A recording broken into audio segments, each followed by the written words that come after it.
Iran Israel America ಯುದ್ಧದಲ್ಲಿ ಮಕ್ಕಳನ್ನೇ target ಮಾಡಿದ್ದಾರೆ. ಯುದ್ಧಕ್ಕೆ ಯುದ್ಧ ಅನ್ನುವ ಮಾತಿಗೆ ಅನ್ವರ್ಥವಾಗಿ ಮುದ್ದು ಕಂದ ಮಗಳ ಬಲಿ ತೆಗೆದುಕೊಳ್ಳಲಾಗಿದೆ. ಹೆಣ್ಣು ಮಕ್ಕಳ ಶಾಲೆಯ ಮೇಲೆ ಅಮೆರಿಕ ಕ್ಷಿಪಣಿ.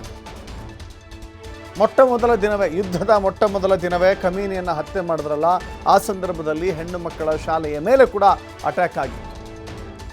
168 ಮಕ್ಕಳ ಸಾವಾಗಿತ್ತು. ಜಗತ್ತಿಗೆ ಕಣ್ಣೀರು ತರಿಸಿತ್ತು ಚಿಲ್ಡ್ರನ್ ಆಫ್ ಹೆವೆನ್ ಸಿನಿಮಾ. ಅದೇ ಇರಾನದ್ದು.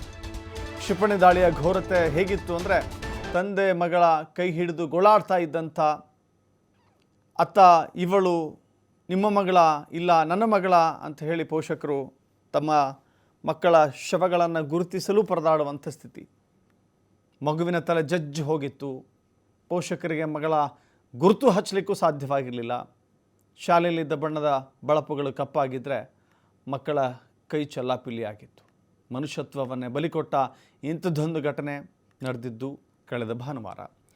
ಟೆಹರಾನ್ ನಗರದಿಂದ 1396 ಕಿಲೋಮೀಟರ್ ಟೆಹರಾನ್ ನಗರದಿಂದ 1396 ಕಿಲೋಮೀಟರ್ ದೂರದಲ್ಲಿ ಮಿನಾಬ್ ಸಿಟಿ ಶಾಲೆ. ಆ ಶಾಲೆಯಲ್ಲಿ ಕ್ಷಿಪಣಿ ದಾಳಿ ಮಾಡಲಾಗಿದೆ. ಇಸ್ರೇಲ್ ಅಥವಾ ಅಮೆರಿಕ ಅನ್ನೋದು ಇನ್ನೂ ಅಸ್ಪಷ್ಟ. ಆದರೆ ವಿಶ್ವದ ಪ್ರತಿಯೊಂದು ದೇಶದ ಮಕ್ಕಳ ಮಾರಣ ಹೋಮವನ್ನು ಖಂಡಿಸ್ತಾ ಇವೆ. ಪೋಷಕರು ಇನ್ನೊಂದು ಬಾಂಬ್ ಹಾಕಿ ನಾವು ಇಲ್ಲೇ ಸತ್ತು ಹೋಗ್ತೀವಿ, ಮಕ್ಕಳೇ ಇಲ್ಲ ಅಂತ ಹೇಳಿದ್ಮೇಲೆ ನಾವು ಇನ್ನೇನು ಬದುಕೋಣ ಅಂಥೇಳಿ ಅಂಗಲಾಚಿ ಬೇಡಿಕೊಳ್ತಾ ಇದ್ದಾರೆ. ಯುದ್ಧ ಅಂತ ಹೇಳಿದ್ರೆ ಏನೂ ತಿಳಿಯದ ಮಕ್ಕಳ ಮೇಲೆ ಸಾವ ಅಂತ ಹೇಳಿ ಇಡೀ ಜಗತ್ತೇ ಕೊರಗುವ ರೀತಿಯಲ್ಲಿ ಮಾಡಿದೆ.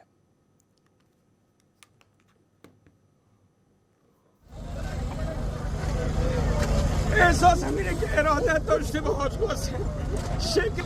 اگر رژیم صهیونیستی تو فکر کردی که با این جنایات میتونی ما رو از اسلام و دین و خدا و پیغمبرمان دور کنی، کور خوندی. ما از این جنایات زیاد دیدیم. ما کربلا دیدیم،